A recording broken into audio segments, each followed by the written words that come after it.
آداب، السلام علیکم۔ جو ایف اردو کی شاعری سمجھے سیریز میں پچھلی ایک ویڈیو میں جوش ملی آبادی کی نظم اپنی ملکہ سخن پیش کر چکا ہوں، اس کا ایک بند پیش کر چکا ہوں۔ تو اسی سلسلے کو آگے بڑھاتے ہوئے آج میں اس نظم کا ایک اور بند سنانا چاہوں گا۔ اس بند میں جوش نے اردو کے احسانات، اردو زبان کے جو جوش کے اوپر احسانات ہیں ان کو گنوایا ہے۔ جو نظم ہے وہ مسدس شکل میں ہے، یعنی کہ ہر بند میں 6 مصرعے ہوتے ہیں، اور اس بند میں جوش نے شاعری کی ایک صنعت، یعنی ایک شاعری کی ایک ٹیکنیک کا استعمال کیا ہے جسے صنعت تضاد کہتے ہیں، یعنی کہ اکثر مصروں میں انہوں نے اپوزٹ الفاظ کو جمع کیا ہے، تو میں اس کی بھی نشاندہی کرتا چلوں گا۔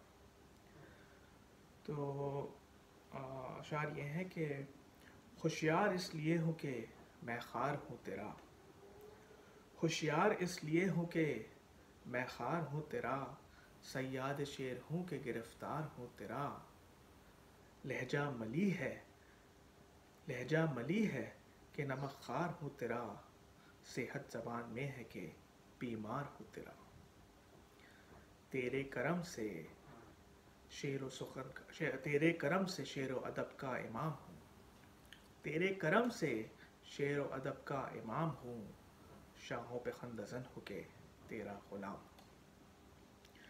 تو پہلے مصرعے میں جوش کہہ رہے ہیں کہ میں ہوشیار اس لیے ہوں کہ میں تمہارا میخوار ہوں، تمہاری شراب پی چکا ہوں، یعنی میں اردو کی شراب پی رہا ہوں، اس کی وجہ سے میں اتنا ہوشیار ہوں۔ اب یہاں لفظ ہوشیار اور میخوار میں تضاد ہے، یعنی اپوزٹ الفاظ ہیں، کیونکہ جو شخص میخوار ہوتا ہے وہ مست ہوتا ہے، اور جو مست ہو وہ ہوشیار نہیں ہو سکتا۔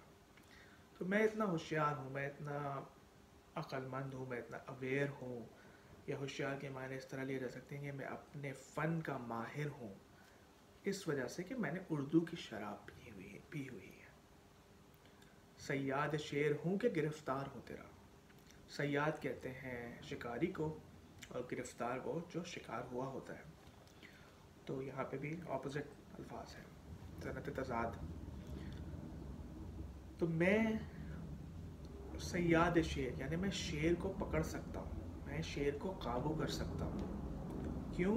کیونکہ میں اردو کا گرفتار ہوں۔ اردو نے مجھے ایسے گرفتار کر کے اس قابل بنا دیا ہے کہ اشعار اب میرے قابو میں آ گئے ہیں۔ تو اگلا مصرعہ ہے کہ لہجہ ملی ہے۔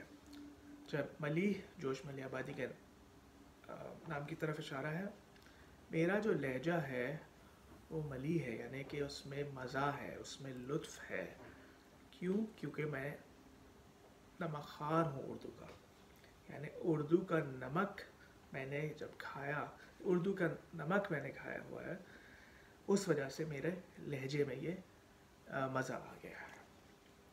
اور آخری مصرعہ ہے کہ چوتھا مصرعہ ہے کہ صحت زبان میں ہے کہ بیمار ہو تیرا۔ تو یہاں پہ صحت اور بیمار اپوزٹس ہیں، یعنی کہ میں اردو کا بیمار ہوں، میں اردو کے عشق میں اتنا بیمار ہوں کہ میری زبان، میری جو لینگویج ہے وہ صحت مند، اس میں کوئی نقص نہیں رہا، وہ مکمل طور پہ صحت مند ہے۔ میری زبان کی صحت اس وجہ سے ہے کہ میں اردو کا بیمار ہوں۔ تیرے کرم سے شعر و ادب کا امام ہوں، یعنی اردو کا یہ کرم ہے مجھ پہ کہ میں اتنا بڑا شاعر ہوں، اور میں اس زبان کا لیڈر سمجھا جاتا ہوں۔ شاہوں پہ خندزن ہوں کہ تیرا غلام ہوں۔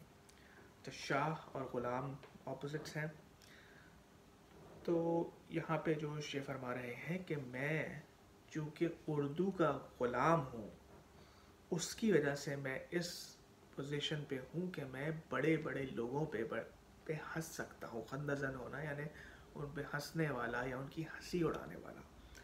اور اس مصرعے کا بیک گراؤنڈ یہ ہے کہ جوش زبان کے معاملے میں بہت سخت ہے، اور وہ بڑے لوگوں کا، بڑے لیڈروں کا کو ڈانٹ دیا کرتے تھے، حتیٰ کہ یہ بھی کہا جاتا ہے کہ انہوں نے جواہر لال نہرو صاحب کو ایک دفعہ پبلک میں غلط اردو بولنے پہ ٹوک دیا تھا۔ تو اس حوالے سے یہ کہ شاہوں پہ خندزن ہو کے تیرا غلام ہوں. تو امید کرتا ہوں کہ آپ کو پسند آئے گی. آداب.